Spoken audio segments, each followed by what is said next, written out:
గురు పూర్ణిమ ఏంటో తెలుసుకుందాం ఇప్పుడు.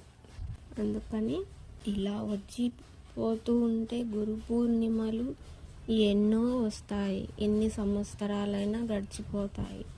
మనకి ఏమీ అర్థం కాదు. ఎప్పటికీ ఇలానే ఉంటామన్నమాట. ఆ మాయలోనే ఉంటాము.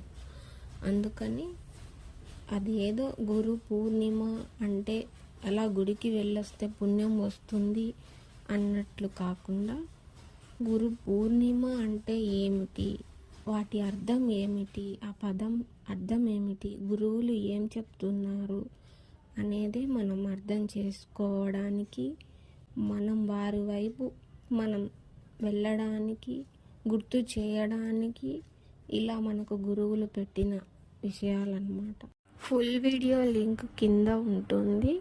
లింక్ క్లిక్ చేసి చూడండి. ధన్యవాదాలు.